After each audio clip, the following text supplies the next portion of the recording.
All right. Whoa. Yo. Oh, there we are. Okay. So yeah, guys. So what's up? Hey, everybody. So I'm on a different setup today. Oh shit. Fuck. So hopefully this is up to the same standards of my normal stream layout that you guys know and love. Really high production, professional quality streaming here. So without further ado, let's get into Twilight Harbor here. This is my 120% route for this level, and interestingly, I actually invented the route for this level. I know I don't usually have a big enough brain to invent things in this game. Usually I'm a pea-brained world record grinder who makes the money off of muscle memory from years of failed attempts. But today we're conquering new ground, new territory with Twilight Harbor. We're gonna change the world together, I think. But if this route, this single death abuse route, is too difficult for you because you're a little whiny baby, then there's still an easier, more consistent double death abuse route for this level. I'll have linked in the description. Just make sure that you pick up some diapers from the store on your way over to that video. Now, I cleaned up some of the gems up to that way. I cleaned up the left side of the bridge first. You can clean up the right side. That may be easier for you, depending on what you clean up later with the route that you take. But the thing I want to highlight here is check out this little bridge strat. Now, you might be thinking, why jump off the bridge like that? Wouldn't it be faster to just charge through and flame this little handle? Well, as it turns out, it's actually faster you might be right. Look, shut the fuck up. Look, you might be right. That might be faster, but it almost is faster, potentially a little frames faster. If you charge glide off of this, I'm going to play this in super slow-mo here.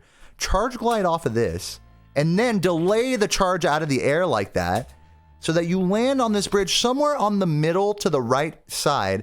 These, even though there aren't arrows here, this part of the supercharge ramp is still active, and the rat is here just to remind you that he's cute. He will support you if you decide to do this strategy or not, and he thinks you're a swag, even though no one else is watching your run. So thank God for the little rats to support us, I say. And I think it's a pretty cool strat. You get a little momentum boost. Sometimes you can even get a full-on supercharge from that strategy, which they take advantage of in the Vortex route.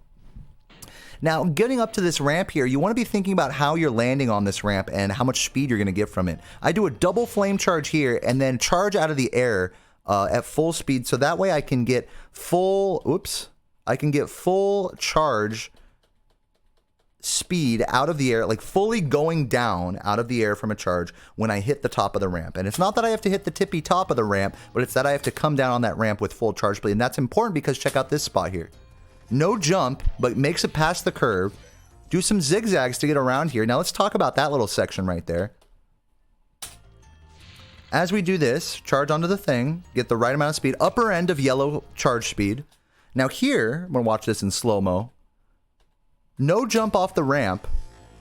But if you do jump off the ramp with lower speed, what'll happen is he'll shoot you out of the air, or you'll land on the little curb right here and get your supercharge cucked. So that's why I'm very particular about the speed here. Then a little zigzag jump pretty much right when you hit this. You can see I'm already pressing the X button on my input display. Jump there and then do a curve so that way you can give yourself a little extra of a landing pad on this little curve right here. This is hard to land on there if you're not really preemptive with your jump on that. Then, same thing here. Do a little left to right curve so that way you can extend Sparks' gem range in order to grab that gem on the left. You know, spend a little bit of extra surface area time on that ledge while turning so that way you can grab those three. It's okay if you miss one, by the way. You don't have to hit all of the gems here. Now, look at my input display here. As I'm doing these turnarounds, look how late the X presses are. We're going super slow-mo so that way... you know, the babies out here can see it. Baby want a bottle? You know what I'm saying? But anyways, the really late X presses, and you see I'm going for 2 turnarounds here, and I happen to have really unlucky gem RNG here. Ideally, I would have collected these both here at this point, but take a look at what happens. I missed the gem on the left, and what I should have done here in this split second, can do another turnaround because that's still faster than the double death abuse strat. But I just want to show you guys, look at my face here. Look at how fucking intensely I'm into it right here. You have to make split-second decisions like this all throughout the run, and this is no exception. I'm near the end of world record here, so I'm definitely shitting my pants, and I'm like, you know what? It's fine. I can collect it later. Let's keep it moving. And with these cleanups here, You can hear me talking shit on the left. I'm actually bearing to the left side of this room as I enter it, so that way the guy shoots off to the left and misses me. If I don't do that left to right strategy there, see how I kind of go kind of left to right entering this room. If I don't do that, then he'll shoot straight at you and stop your supercharge. That's not fast. That's like a 20+ second time loss. Then, when we get up here, look at the joystick when I do this jump. Ooh, I press it right when I get on the ramp, stay parallel, but then crank it just at the last possible second, so that way you can get a nice bump without going too perpendicular on the curb there, which would cuck your supercharge. And I did get a little bit too much height there, but with a little bit of zigzagging, we can catch that 10 from the guy, which doesn't usually home in. So that's all right. We're finishing up the cleanup in this room, and then at this point, here is where you would death abuse, not supercharge, death abuse, super death abuse chargeback is what you'd do here. Flame fuck supercharge into a triple cheese with a side of fries is actually the proper name for this strat. But actually, if you're a baby, you just call it a death abuse is what it is. But you'll notice I forgot the blue gem earlier. I fucked up. World record holder, missing the blue gem over here, but where is it? You can't see it. It looks like I collected it already. Well, take a look at that little place back there to your right. There's the blue gem. It literally just spawns. It doesn't render in until you get about this, literally this close to it. Look at that. Look at that fucking blue gem. Interestingly, though, the glisten for the gem does still render. You can kind of see the gem. See how it like kind of glistens in the light?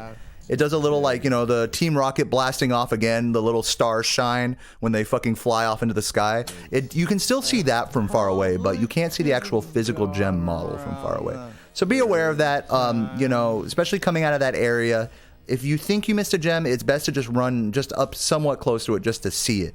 Like that. But that's my single death abuse strat there. And you might be thinking with all those supercharged turnarounds, you're thinking like, Deo, this strat sucks. Well, I timed it and it's actually faster than all the other strats, so fuck you.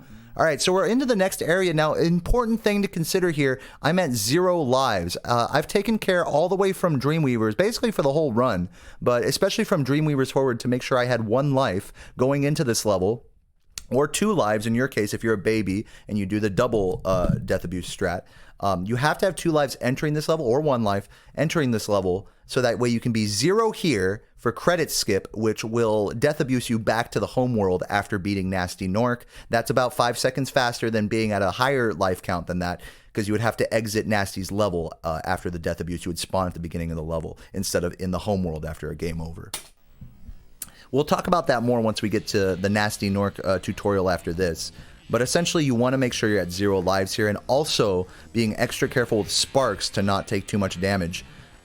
With this little green guy back here that I just killed, let's take a look at him. This guy, I like to flame charge him, but the thing about it is if you miss him, you have to be very careful because he will lock on his shot to you. He will aggro you, and you'll have to wait in this corner for like a 1.5 seconds before you can continue, or else you will take damage. And again, we don't want to take damage here because for credit skip coming up, we need to have as high of a sparks value as we can in order to attempt the trick as many times as we can. I missed the blue right there, you notice. So let's talk a little bit about that. There's an interesting nuance to it. You'll notice I actually let go of square right about here. On this frame, I'm holding square. And if I had held square and kept turning for another frame or 2, I probably would have gotten that blue. But since Sparks is preoccupied by the green here, that's where his energy is. So I need to wait for him to fully grab the green. And at this point, he can possibly see the blue, but now I'm not charging or turning, which is lowering his range to see it. So that's why I missed this blue. A very slight miss, but a notable one regardless. There's definitely a lot to kind of unpack there in terms of how we optimize our general movement. Basically, we want to stay charging and turning with gems when we're trying to reach them from far away, because Sparks kind of goes kind of diagonally outward like that. Now look at this grenade. Look at the I go way off to the right of the room and look at the explosion from this grenade. It looks like the littlest piece of shit little fart of a grenade. But the thing about it is its blast radius is like this fucking big.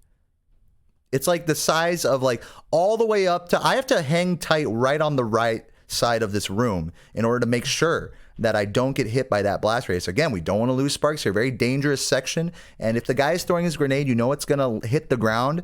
then you got to hit the deck and fucking go off to the way off in another direction so that way you don't get hit by it. But if you go fast enough, you don't miss that blue gem like I did earlier. You can usually catch this guy with a flame, not a flame charge, but catch him with a flame before he throws his grenade.